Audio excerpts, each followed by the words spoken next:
우리 영사라고 인사하겠습니다. 수요 교대에 오면은 더위를 잊습니다. 인사합니다. 네. 오늘 본문은 안디옥 교회를 핵심 주제로 삼고 있는데요. 세 가지의 시기로 구성이 되어 있죠. 19절에서 21절까지 안디옥 교회의 탄생기, 22절부터 26절까지 부흥기, 그리고 27절부터 30절까지 안디옥 교회 성숙기를 기록하고 있습니다. 특별히 각 시기별로 중요하게 쓰임받은 하나님의 사람들이 있는데 이들의 헌신과 관련해서 우리 안디옥 교회 각 시기에 어떠한 특징이 있었는가 하나씩 살펴보도록 하겠습니다. 첫째로 안디옥 교회 탄생의 시기에 순종의 사람들이 있었다. 순종의 사람들이 있었기 때문에 안디옥 교회가 탄생할 수 있었다는 것입니다. 아시다시피 사도행전 7장에서 스데반 집사님이 순교를 하시고요. 이후에 대대적인 박해가 예루살렘 교회를 향해서 진행이 되죠. 박해를 계기로 해서 예루살렘 교회 성도님들이 각 지역으로 흩어지게 되었다는 것을 우리가 잘 알고 있습니다. 흩어져 가는 곳마다 이제 예수의 복음을 전하는 것이죠. 자, 그 내용이 이제 본문 19절, 20절에 기록이 되어 있는데 먼저 19절 말씀을 다 같이 읽어보겠습니다. 있습니다. 시작. 그때에 스데반의 일로 일어난 환란으로 말미암아 흩어진 자들이 베니게와 구브로와 안디옥까지 이르러 유대인에게만 말씀을 전하는데, 여기 흩어진 자들이라는 것은 그리스어를 사용하는 헬라파 유대인 제자들을 의미하는 것이고요. 이들이 베니게, 구브로, 안디옥 지역 가서 자신과 동일한 헬라파 유대인들에게 복음을 전했다 말씀을 하고 있습니다. 뭔가 아쉬운 점이 있지 않습니까? 예수님께서 뭐라고 말씀을 하셨죠? 과거에 모든 민족을 제자로 삼아 이렇게 말씀하셨거든요. 유대인에게만 국한되지 말고 더 나아가서 주변의 헬라인, 이방인들, 전 세계 모든 사람들에게 복음을 전해라 말씀하셨는데 19절을 보니까 흩어진 자들이 유대인에게만 말씀을 전하였다 이렇게 기록이 되어 있죠. 자, 영어 성경을 보면 only라고 기록되어 있습니다. 오직 유대인들에게만 말씀을 전했다. 저는 오직이라는 이 영어 표현 안에 하나님 마음, 하나님의 아쉬운 마음이 숨겨져 있다 그렇게 생각을 해요. 자, 흩어져 복음 전하는 거 너무 잘했는데, 너무 훌륭한데 아쉬운 것은 왜 오직 유대인에게만 복음을 전했느냐? 모든 민족에게 다 전해야지 왜 유대인에게만 전했느냐? 제가 말씀을 준비하면서 생각해 봤는데요. 19절에 흩어진 자들에게 혹시라도 만에 하나라도 이런 마음이 있지 않았을까? 예수님, 분부하신 대로 흩어져서 복음 전하겠습니다. 그러나 거기까지입니다. 저희는 먼저 유대인에게 복음을 전하겠습니다. 어찌되었거나 유대인이 하나님 나라 핵심 아닙니까? 유대인이 하나님 나라의 중심 아닙니까? 이방인은 아직 우리에게 거리낌이 됩니다.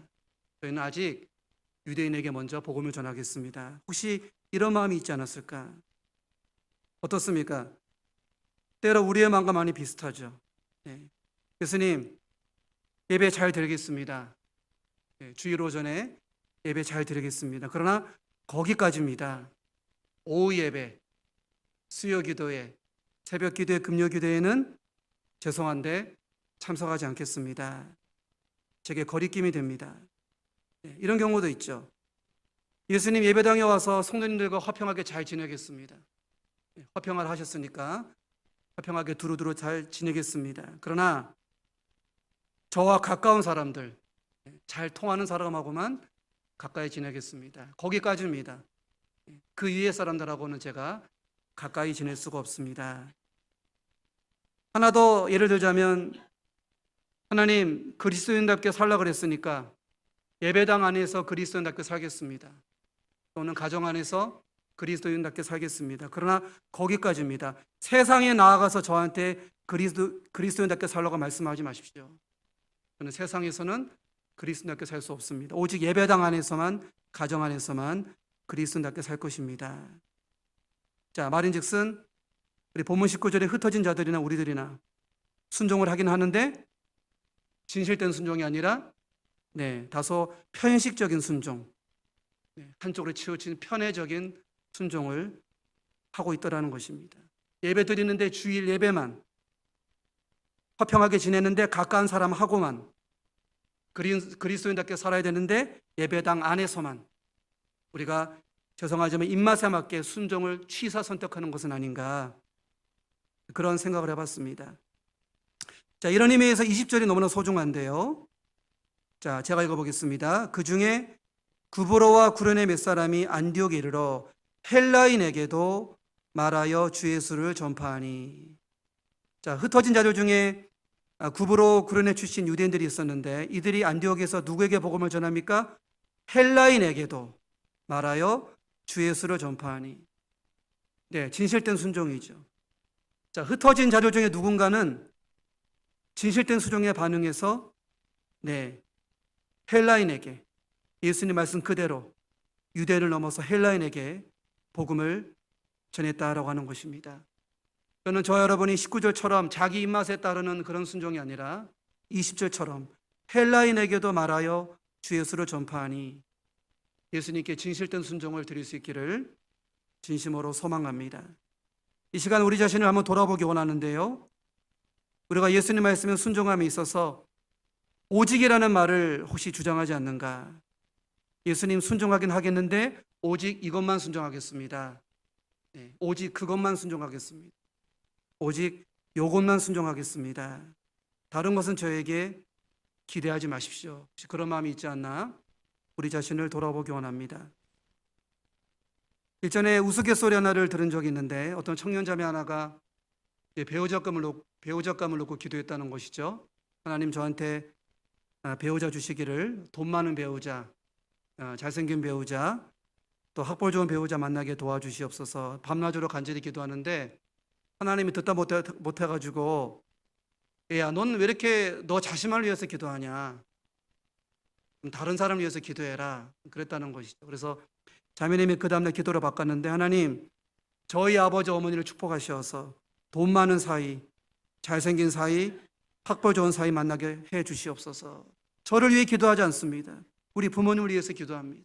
돈 많은 사이, 학벌 좋은 사이 만나게 도와주시옵소서. 자, 기도를 명하셨으니까 기도를 하긴 하는데 진실된 순종이 아니죠. 이웃이 빠져있고 교회가 빠져있고 민족이 빠져있죠. 내 입맛에 맞는 취사 선택하는 순종일 수 있다. 편향적이고 편애적인 기도 생활을 할 수 있다는 것입니다. 여러분, 순종이 다 같은 순종이 아니고요. 진실된 순종에 가까울수록 하나님이 그 순종을 받으신다는 것을 항상 기억하시기 바랍니다. 참 무섭습니다. 그동안 내 자신의 순종을 들여다보면은 편애적인 순종이 많았거든요. 온전한 순종이 아니라. 그런데 무슨 배짱인지 그 편애적인 순종의 근거에서 우리가 때로 얼마나 교만합니까? 하나님, 저 예배 드렸습니다. 저 잘했습니다. 나는 훌륭한 사람이다. 그런데 주일 예배만 고정적으로, 기계적으로, 텅 빈 마음으로 드리고 있거든요. 자, 나 예수 믿는 사람답게 살려고 있습니다. 그런데 예배당 안에서만 그렇게 하고 있거든요. 나 기도하고 있습니다. 매일마다 기도하는 사람입니다. 자세히 들여다보니까 나를 위해서만 기도하고 있거든요. 이렇게 편애적인 순종을 하고 있는데 이런 순종을 자랑 삼아서 우리가 때로는 교만하지 않은가, 우리 자신을 돌아보기 원하고요. 여러분, 부탁드리기는 여러분의 순종이 부디 자랑거리 되지 않기를 소망합니다. 오히려 여러분의 순종을 한번 진실되게 점검해 보시기 바랍니다. 내가 원하는 순종에만 마음을 두는 것이 아닌가, 내가 취사 선택하는 순종, 내가 원하는 순종에만 반응하는 것이 아닌가, 이 시간 돌아보기를 바랍니다. 자, 20절의 내용을 좀 더 묵상해 보고자 하는데요. 자, 구브로와 구레네 출신 유대인들이 이방인들에게 복음을 전하기까지 그들의 마음속에 어떠한 신앙의 결단이 있었을까? 저는 그들에게 용기가 있었다고 생각을 해요. 여러분, 첫 번째, 진실된 순종이 필요하고요. 두 번째, 용기 있는 순종이 필요하다. 용기 있는 순종이 필요하다는 것입니다. 자, 지난 수천 년 동안 지금까지 유대인들의 한결같은 신념이 무엇이었습니까? 하나님은 유대교를 통해서만 하나님 나라를 이루어 가신다. 유대교가 하나님 나라의 핵심이고 중심이다. 근데 이러한 확신으로 그들이 완벽하게 무장이 되어 있었죠. 자, 그러므로 물론 예수님이 모든 이방에게 복음 전하라 말씀하셨지만 성령께서 끊임없이 감동으로 이방인에게 복음 전하라 하지만, 자, 그렇다고 해서 그렇게 오랫동안 마음속에 굳혀져 있던 그들의 신념이 하루아침에 사라질 수 있을까? 하루아침에 그 돌같이 굳어있는 완벽한 신념이 없어질 수 있을까? 자, 오히려 현실은 어떻습니까? 그 신념에 계속해서 그들 안에 살아있는 거죠. 계속 신앙에 영향을 주는 거예요. 그래서 예수님의 명령과 자신들의 신념 사이에서 신앙적인 갈등이 있는 것입니다. 계속 이제 충돌이 있는 것이죠. 자, 그렇기 때문에 20절 말씀이 참 의미 있고 소중한데, 많은 고민과 고뇌가 있었지만 결국 그들이 어떻게 합니까? 용기를 내서 예수님 말씀에 순종하고 성령의 감동을 따르게 되었더라. 유대인을 넘어서서 이방인에게까지 복음을 전했다라고 하는 것입니다. 여러분, 이것이 순종의 사람이고 이 순종의 사람을 통해서 안디옥 교회가 세워졌다는 것을 기억하시기 바랍니다. 우리가 하나님 말씀 앞에서 순종을 해야 되는데 곧바로 순종하지 못할 때가 많이 있죠. 갈등하면서 용기를 내지 못하는데 그 이유가 뭘까? 저는 이런 생각을 해봅니다. 혹시 우리가 뒷일을 염려하기 때문이 아닌가? 뒷일이 염려가 돼서 순종을 꺼리는 것이 아닌가? 그래서 용기가 사라지는 것이 아닌가? 그런 생각을 해봐요. 가령 이 흩어진 자들이 이제 이방인들에게 복음을 전할 때 동료 유대인들이 자신들을 비난할 수 있죠. 아무리 예수님이 이방인에게 복음 전하려 했지만 수천 년의 전통이 너 어떻게 갑자기 이방인들에게 하나님 나라를 전파할 수 있느냐? 너무 시기상조 아닙니까? 같은 유대인들에게 비난 들을 수 있다는 거예요. 그리고 이방인들에게 복음을 전했다. 이방인들에게 반감을 가질 수 있죠. 하나님 나라 뭐니 하는 건 당신들 얘기인데 왜 우리한테 그걸 강조합니까? 왜 강요합니까? 자, 용기 내서 애써 복음을 전했더니 이래저래 상처를 받고 이제 아픔만 받게 되는 것이죠. 그러니까 뒷일을 생각하니까, 순종했을 때 뒷일을 생각하니까 순종에 대해서 망설이게 되더라. 괜히 마음고생하고 몸고생하고 괜히 순종했다. 그런 마음이 들 수 있다는 것입니다. 다들 아마 그런 체험이 있으실 텐데, 예배를 깊게 드리고 기도를 깊이 하면 성령님께서 때로 이제 그런 감동을 주실 때가 있지 않습니까? 교회 어느 곳에 봉사할 곳이 있는데 네가 거기 봉사를 해라, 감당해라. 그런 감동 주실 때가 있죠. 또 이런 감동도 주십니다. 너 지난주에 암흑의 성도랑 관계가 안 좋았는데 이제 먼저 다가가서 이제 화해도 하고 먼저 말도 걸고 관계를 풀어라. 그런 감동도 주시고요. 또 어떨 때는 친지 중에 누가 예수를 믿지 않는데 그에게 전화해서 이제 복음을 전해라. 그런 감동을 주신다는 거예요. 그럴 때마다 우리가 네, 하나님 알겠습니다. 네, 하나님 말씀 충분히 알겠습니다. 그런데 하나님 죄송한데 아직까지 순종이 좀 어렵습니다. 네, 그렇죠? 뒷일을 생각하니까 순종이 망설여집니다. 제가 그 교회 봉사 감당했을 때 거기에 나랑 사이가 안 좋은 사람이 있는데 사이가 나빠지면 어떻게 합니까? 내가 또 그 봉사 감당했다가 스트레스 받으면 힘들면 어떻게 합니까? 내가 뒷일을 생각하니까 순종하기가 어렵습니다. 또 먼저 다가가라 그랬는데 다가갔더니 그 사람이 나한테 오히려 비웃음을 주고 반감을 주고 모욕감을 주면 어떻게 합니까? 내가 뒷일을 생각하니까 순종하기가 어렵습니다. 그럴 때가 있다는 거예요. 우리가 다 체험해서 아는데 순종했더니 좋은 일이 생기면 감사하죠. 순종했더니 행복한 일, 감사한 일이 생기면 감사한데, 이를테면은 베드로가 순종해서 복음을 전했더니 3,000명이 구원받지 않습니까? 순종했더니 항상 그런 일만 벌어지면 참 좋겠어요. 그런데 스데반 같은 경우는 어떻습니까? 순종하고 복음을 전했더니 돌에 맞았거든요. 순교했거든요.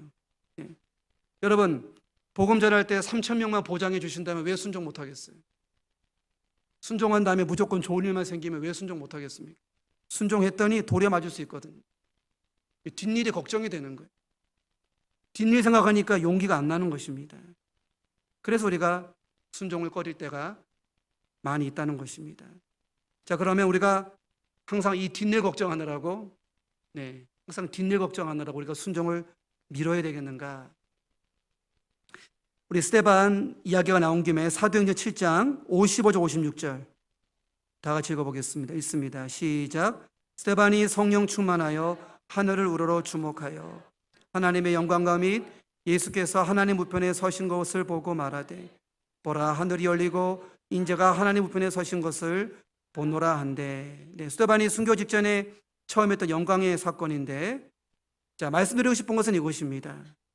우리가 순종 앞에서 뒷일을 생각하지 말고 마지막 일을 생각해 보자. 따라해 볼까요? 뒷일을 생각하지 않겠습니다. 마지막 일을 생각했겠습니다. 우리가 많은 순종을 행한 다음에 이 다음에 천국 가서 마지막에 하나님께부터 무엇을 받습니까? 자, 디모데후서 4장 8절 자, 읽어봅니다. 시작. 이제 후로는 나를 위하여 의의 면류관이 예비되었으므로 주 곧 의로우신 재판장이 그날에 내게 주실 것이며 내게만 아니라 주의 나타나심을 사모하는 모든 자에게 두니라. 무엇입니까?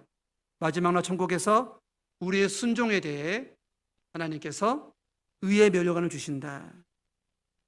여러분, 하나님 명령 앞에서 자꾸 뒷일만 생각하면, 자꾸 뒷일에 뭐가 생길까? 뒷일만 생각하면 우리 평생 동안 진실된 순종 어려울 수 있습니다. 서서 순종한다 하더라도 편향적인 순종하게 되는 거죠. 입맛에 맞는 순종만 하게 되는 것이죠. 전 여러분들이 우리 모두가 뒷일이 아니라 마지막 일을 바라보기를 진심으로 소망합니다. 이제 후로는 나를 위하여 의의 면류관이 예배되었다. 여러분들이 마지막 날 천국의 면류관을 바라볼 수 있기를 바랍니다. 여러분, 사도행전을 쭉 읽어보십시오. 특별히 바울의 삶을 볼 때 바울이 끝까지 이 전도의 사명 완성하지 않습니까? 끝까지 힘들어도 완수하는데 그 동력이 어디 있습니까? 자, 고린도후서 11장 23절 27절 읽어보겠습니다. 내가 수고를 넘치도록 하고 옥에 갇히기도 더 많이 하고 매도 수없이 맞고 여러 번 죽을 뻔하였으니 유대인들에게 40회에서 하나 감한매를 5번 맞았으며 3번 태정으로 맞고 1번 돌로 맞고 3번 파선하고 일주일을 깊은 바다에서 지냈으며 여러 번 여행하면서 강의 위험과 강도 위험과 동족의 위험과 이방인의 위험과 시내의 위험과 광야의 위험과 바다의 위험과 거짓 형제 중의 위험을 당하고. 다 같이 가볼까요? 또 수고하고 애쓰며 여러 번 자지 못하고 줄이며 목마르고 여러 번 굶고 춥고 헐벗었노라. 여러분, 뒷일을 생각하면 절대로 순종 못합니다. 순종하고 났는데 뒤에 강의 위험이 있잖아요. 강도의 위험이 있잖아요. 동족의 위험이 있잖아요. 광야의 위험이 뒷일에 기다리고 있잖아요. 어떻게 순종합니까? 뒷일을 생각하면 절대로 순종 못합니다. 그러나 이제 후로는 나를 위하여 의의 면류관이 예비되어 있다. 우리가 뒷일이 아니라 마지막 일을 생각했을 때, 천국의 마지막 날을 생각했을 때 우리가 순종할 수 있는 용기가 생긴다라고 하는 것입니다. 자, 다시 보면 20절인데요. 흩어진 자들이 뒷일을 생각하면 순종 못했겠죠. 유대인들한테 비판받을 수 있다. 또 이방인들이 우리를 비웃을 수 있다. 그런데 이들이 저는 바울의 관점을 가지고 있었다고 믿습니다. 무엇입니까? 뒷일이 아니라 마지막 일을 생각해 보자. 바로 당장 뒷일이 아니라 마지막 날을 생각해 보자. 우리가 이 복음에 순종했을 때 하나님께서 우리에게 의의 면류관을 주실 것이다. 그래서 용기 있게 순종으로 나아갈 수 있었다는 것입니다. 우리 현대 기독교 신앙에 대해서 여러 전문가들이 공통된 문제점을 지적하는데 무엇입니까? 세속주의죠. 신앙의 방향성이 철저하게 눈에 보이는 것을 따라간다. 많은 그리스도인들의 가치가 현세적인 것, 눈에 보이는 것만 따라간다. 이를테면 무언가를 순종하기 앞서에 죄송한데 계산기를 두들겨 본다는 거예요. 자, 이 순종 뒤에 내 뒤에 이득이 따라올 것인가? 이 순종 뒤에 이득이 따라올 것인가? 그럼 순종하겠다는 거예요. 그러나 계산기를 두들겨 봤을 때 이 순종 뒤에 타산이 맞지 않으면 순종하지 않을 것이다. 자, 지금 중령을 놓치고 있죠. 무엇입니까? 눈에 보이지 않지만 엄연하게 존재하는 천국이 있거든요. 천국에 면류관이 있거든요. 안타까운 것은 저도 그렇고 이 시대 많은 그리스도인들이 그저 눈에 보이는 거 그것만 따라가고 눈에 보이지 않는다는 이유로 천국에 대한 소망을 상당 부분 잃어버렸다. 의의 면류관에 대한 소망을 거의 많이 상실했다. 그런 주장을 들은 적이 있습니다. 여러분, 마지막 날에 면류관 받을 생각하지 않고 뒷일을 생각해 보십시오. 결코 순종 못합니다. 순종했다가 무슨 변을 당하려고요? 순종했다가 무슨 어려움 당하려고요? 뒷일 생각하면 절대로 순종 못합니다. 보이는 것만 보면은 절대로 순종 못해요. 전 여러분들이 마지막 일, 천국을 내다볼 수 있기를 진심으로 소망합니다. 면류관을 바라보면 뒷일을 잊어버리고 이제 순종이 가능해지는 것이죠. 자, 초대교회 시대 때 로마 제국의 기독교인들을 박해했는데 죄명이 무엇입니까? 무신론이죠. 무신론으로 박해받았습니다. 왜냐하면 당시 로마 제국에 수많은 민족이 있는 다양한 신들이 있었거든요. 그 신들 중에 하나가 황제도 신으로 받들었는데 기독교인들은 뭐라 그래요? 우린 그런 신 다 필요 없고 오직 예수 그리스도만이 우리의 하나님이시다. 그러니까 로마 제국 입장에서 봤을 때는 이 수많은 신들을 다 버리고 왜 넌 하나만 고집하냐? 그래서 이제 무신론이라는 거예요. 무신론자라고 이제 박해를 하는데, 여러분, 기독교인들이 오직 예수 중심의 신앙을 붙들 때 뒷일을 생각했다. 예수를 붙들 수 있을까요? 자, 뒷일, 어떤 일이 벌어집니까? 예수만 붙들면 화형당하거든요. 코바디스 이런 영화 보십시오. 그 성도들을 십자가 거꾸로 매달아 놓고 화형, 불을 질러버리지 않습니까? 뒷일 생각하면은 화형당하는 거예요. 뒷일 생각하면은 사자한테 물어뜯겨서 밥이 되는 겁니다. 뒷일 생각하면 절대로 순종 못하죠. 절대로 예수를 주라 고백할 수 없죠. 초대교회 성도들이 무엇을 바라봅니까? 뒷일이 아니라 마지막 일을 바라보는 거예요. 마지막. 천국 갔을 때 예수님이 나에게 면류관을 주실 것이다. 천국의 마지막을 내다보고 순종했다라고 하는 것입니다. 저는 이들 초대교회 성도들이 그들의 신앙이 세속화된 우리 현대 기독교 신앙의 자극제가 되고 치료자가 된다고 믿습니다. 여러분, 우리의 믿음의 선배를 본받기 원합니다. 지금 당장 눈에 보이는 현세적인 복이 아니라, 지금 당장 뒷일이 아니라, 보이지 않지만 분명히 존재하거든요.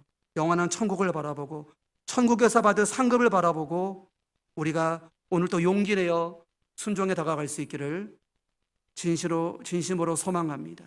여러분, 성령께서 기도 가운데 교회 봉사에 대한 마음 주시면 뒷일 생각하지 마시고요. 면류관 생각하시기 바랍니다. 마지막 일을 생각하세요. 마지막 일을. 자, 성령께서 누구랑 화해하라고 감동 주시면 뒷일 생각하지 마시고요. 그 사람 나 화해 안 받아주고 나 모욕 좀 어떻게 하냐. 뒷일 생각하지 마시고요. 천국의 면류관을 바라보시기 바랍니다.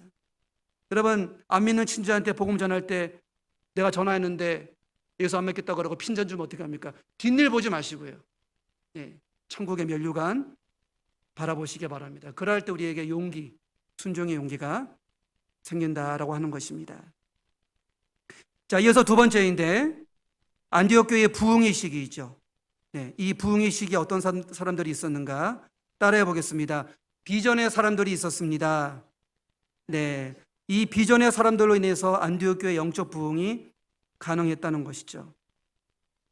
자, 흩어진 자들의 복음 전도로 인해서 안디옥 교회가 탄생하게 되었고, 자, 22절 제가 읽어보겠습니다. 예루살렘 교회가 이 사람들의 소문을 듣고 바나바를 안디옥까지 보내니, 안디옥 교회가 생겼지만 아마 그곳에 목회자가 없을 텐데 우리가 바나바를 보내서 그곳에 목양하도록 하자.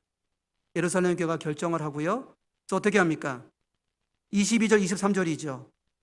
바나바가 현지에 도착해서 하나님의 귀한 도구로 쓰임 받는데 성도들을 말씀으로 세우고, 특별히 이 바나바의 탁월한 영적 리더십으로 큰 무리가 죽게 되었다. 안디옥 교회에 크나큰 영적인 부흥의 역사가 있었다고 성경 기록하고 있습니다. 제가 설교를 준비하면서 잠시 바나바의 입장이 돼봤어요. 소문 듣고 안디옥 교회 갔는데 막 부흥의 역사가 막 일어난단 말이죠. 그 바나바가 마음이 얼마나 기뻤을까. 목회자로서 이 교회가 부흥하는 걸 보는 것처럼 영광스러운 게 없거든요. 바나바가 얼마나 기뻤을까. 하나님 감사드립니다.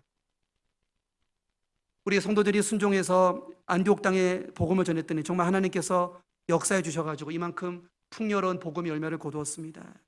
하나님 감사합니다. 감사의 마음이 있었겠죠. 그런데 아마 또 한편 다른 마음이 있었을 것이다, 그렇게 생각을 해요. 무엇입니까? 이렇게 많은 숫자가 모이는데 이것이 다일까? 많이 모인다고 그게 다일까? 많은 무리가 모였다고 그게 끝일까? 내가 할 바를 다 했는가? 그렇지 않다는 거예요. 저는 바나바에게 또 다른 고민이 있었을 것이다 생각을 해요. 어떤 고민입니까? 이 많은 사람들을 통해서 하나님이 무엇을 하시고자 하실까? 하나님께서 이 많은 양떼들 나한테 왜 맡겨주셨을까? 여기에 대한 진지한 고민이 있었다고 생각을 합니다. 쉽게 말해서 안디옥 교회를 향한 하나님의 궁극적인 비전이 무엇일까? 최종적인 비전. 단지 이 사람들 많이 모이는 거 말고 궁극적인 비전이 무엇이었을까? 그런 고민이 있었다고 생각을 합니다. 자, 26절 하반절에 답이 나와 있는데, 자, 제가 읽어보겠습니다. 제자들이 안디옥에서 비로소 그리스도인이라 일컬음을 받게 되었더라. 네, 하나님의 비전이 무엇입니까? 안디옥 교회가 숫자적으로 많이 모이는 것, 거기서 그치는 것이 아니라 그들 한 사람 한 사람이 진실된 그리스도인이 되어야 한다. 네. 어디를 가도 누구를 만나도 저 사람은 그리스도인이구나, 이런 말을 들을 수 있을 정도로 안디옥 교회 모든 성도가 진실된 그리스도인이 되어야 한다. 이것이 저는 하나님의 비전이라고 믿습니다. 바나바가 이 비전에 눈을 뜬 거예요. 바나바가 이 비전에 가슴이 뜨거워지는 것입니다. 자, 25절이 중요한데 바나바가 아주 먼 길을 떠나죠. 자, 다소까지 가서 누구를 데리고 옵니까? 누구를 데리고 오죠? 바울을 데리고 옵니다. 예, 안디옥으로 데리고 오고요. 자, 26절을 보면은 바울과 함께 1년 동안 무엇을 하죠? 성도들에게 열정적으로 복음을 가르칩니다. 이유는 단 하나인데 하나님 나라 비전이죠. 예, 우리가 힘을 합쳐서 이 성도들 한 사람 한 사람을 참된 그리스도인으로, 진정한 그리스도인으로 세워나가자.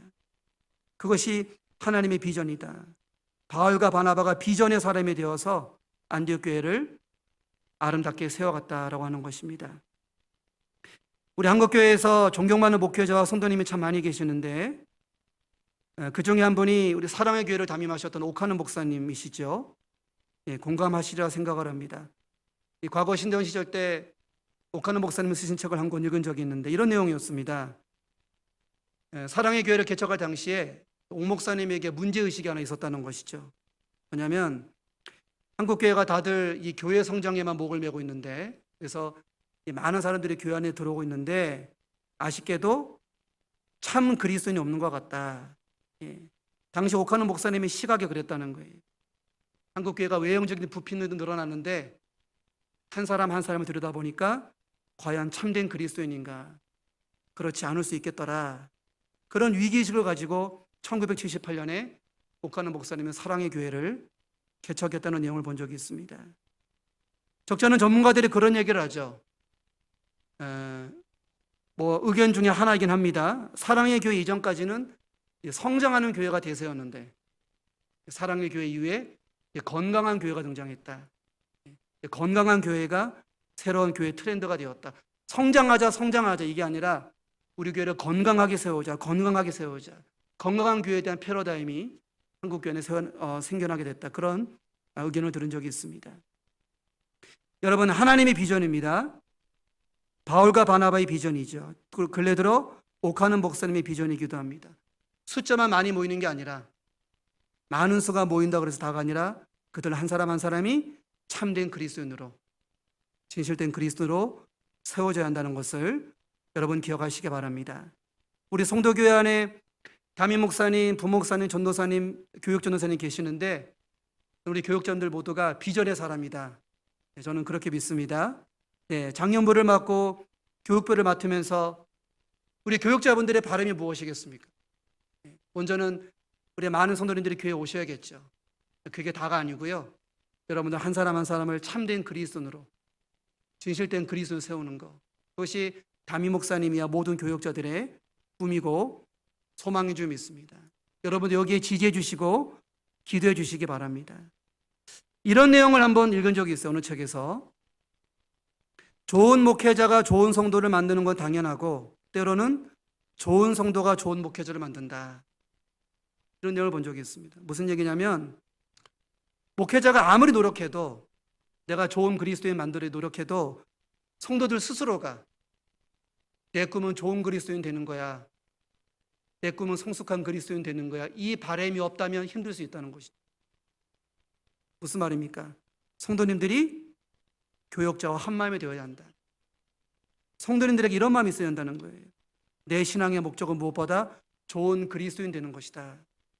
성숙한 그리스도인 되는 것이다. 이것이 1순위가 될 때 교역자도 힘이 나서 동일한 가치를 품고 좋은 그리스도인 만들기 위해서 노력하고 헌신을 한다는 것이죠. 성도님들이 목사님, 전도사님 성경 가르칠 때 다른 얘기하지 마시고 다른 거 말고 우리에게 비결을 알려주십시오. 어떻게 해야 좋은 그리스도인 될 수 있습니까? 어떻게 해야 성숙한 그리스도인 될 수 있습니까? 알려주십시오. 성도님들에게 이러한 열망이 있을 때 교역자들이 비전의 사람이 되어서 더욱더 뜨거운 마음으로 성도님들을 한 사람 한 사람 좋은 그리스도인으로 세워나간다는 것입니다. 여러분 기억하시기 바랍니다. 제가 예전에 황영진 목사님하고 영락교회에 대해서 공부할 기회가 있어서 여러 관련 서적들을 읽어본 적이 있는데 한 번은 한 목사님 설교집에서 인상적인 예화를 읽은 적이 있습니다. 이런 내용이었어요. 황영진 목사님이 어느 미국 교회에 설교를 가셨는데 강단에 딱 서는 순간에 이제 황영진 목사님이 충격을 받았다는 거지. 왜 충격받았냐면은 회중석에 현수막이 있는데 이렇게 쓰여있다 그래요. 우리에게 예수를 가르쳐 주소서 쓰여있었다는. 그러니까 그 글귀를 보고 황영진 목사님이 이 교회의 수준과 담임 목사님의 수준을 알겠더라. 그러니까 담임 목사님이 강단에 서면은 영적으로 긴장하는 거예요. 성도들이 뭐라 적어놨어요? 현수막에 우리에게 예수를 가르쳐 주소서. 그 목회자가 얼마나 긴박감을 가지고 긴장을 가지고 진실되게 복음을 전하겠습니까? 성도들이 스스로가 진실된 그리스도인 되길 바라니까 담임 목사님도 뜨거운 마음으로 정말 참된 그리스도인 만들려고 열정을 다하더라.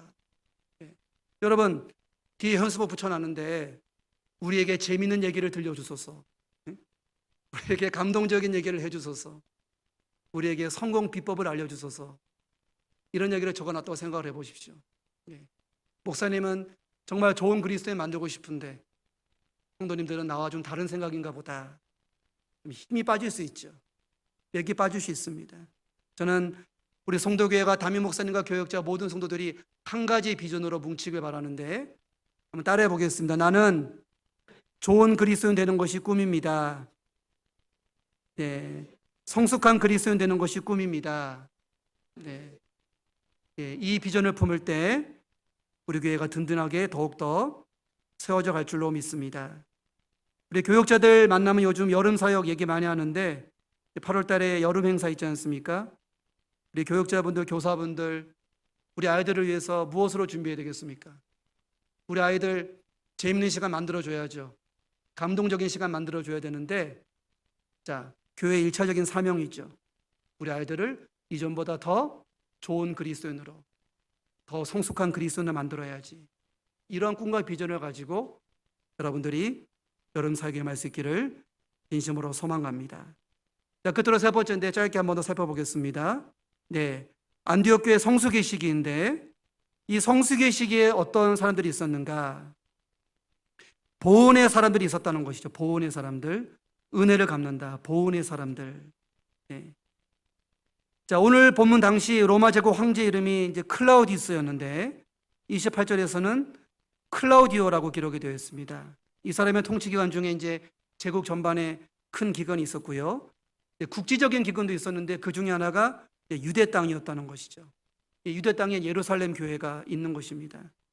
28절에서 선지자 아가보가 이 사실을 알리게 되고 안디옥 교회가 어떻게 합니까? 29절 30절 다 같이 읽어보겠습니다. 시작. 제자들이 각각 그 힘대로 유대에 사는 형제들에게 부조를 보내기로 작정하고 이를 실행하여 바나바와 사울의 손으로 장로들에게 보내니라. 기원 후 46년경의 일인데 유대 땅에 기근이 있을 걸 예상하고 안디옥 교회 성도들이 마음을 모아서 예루살렘 교회를 위해 부조했다 말씀을 하고 있습니다. 여러분, 예루살렘 교회는 단순한 교회가 아니죠. 안디옥 교회의 모교회입니다. 안디옥 교회 선배 교회죠. 불우한 이웃이 있으니까 도와줘야지. 단순히 그런 차원이 아니라는 거예요. 예루살렘 교회는 우리에게 복음을 건네준 선배 교회야. 우리가 은혜를 갚아야 돼. 우리가 은혜에 보답해야 돼. 그런 마음으로, 보은의 마음으로 예루살렘 교회를 섬겼다라고 하는 것입니다. 여러분, 성숙이 무엇입니까? 받은 은혜를 잊지 않고 보온하는 것이죠. 은혜를 갖는 것이 성숙한 교회이다. 우리 한국 개신교 초기에 미국 교회로부터 선교사님 지지와 공급을 받아서 교회가 부흥했지만 나중에 어떻게 되었습니까? 우리 한국 교회가 은혜를 갚잖아요. 세계 곳곳에 복음을 전파하고 선교하지 않습니까? 그게 이제 한국 교회가 성숙해졌다는 증거이죠. 여러분들 다 예수 믿는 사람일 텐데 최초로 여러분들에게 복음을 전한 분이 있을 것입니다. 여러분들에게 복음을 가르쳐 주신 분이 계실 거예요. 우리 교회 담임 목사님일 수도 있고 여러분 모교회에 또 담임 목사님일 수도 있을 텐데 전 여러분들이 그분들에게 보은할 수 있게 바랍니다. 나에게 복음을 알려준 분 너무 감사하다. 평소에 자주 연락 드렸다면 오늘 이후에 한 번 더 연락을 드릴 수 있기를 바랍니다. 아동부 선생님일 수도 있죠. 나에게 복음을 알려준 분 여러분 꼭 보은할 수 있기를 진심으로 바랍니다. 특별히 중요한 건 사도행전 13장인데 이 안디옥 교회가 성령의 지시를 받아서 나중에 어떻게 합니까? 바울과 바나바를 선교지로 파송을 하죠. 자, 예수의 복음을 받은 자로서 최고의 보호는 무엇입니까? 아까 말했지만 우리가 받은 복음을 또 다른 민족에게, 다른 지역에게 전파하고 전달하는 것이 최고의 보호인 줄 믿습니다. 은혜 받은 사람은 첫 번째로 예배로 하나님께 감사하고요. 결국 마지막에는 전도와 선교로 하나님께 감사를 표현하는 것이죠. 그래서 우리 교회에 다양한 선교와 전도 사역이 있는데 이제 가을 되면 수요 전도대 재개하고요. 또 시기에 따라 단기 선교도 있고 해외 선교도 있습니다. 여러분 어쨌거나 전도에 참여하고 선교에 참여할 때 보온하는 것입니다. 그게 하나님 은혜에 보온하는 것이고 선배들에게 보온하는 것이 항상 기억하고 전도와 선교에 힘쓸 수 있는 존귀한 여러분 되시기를 진심으로 소망합니다.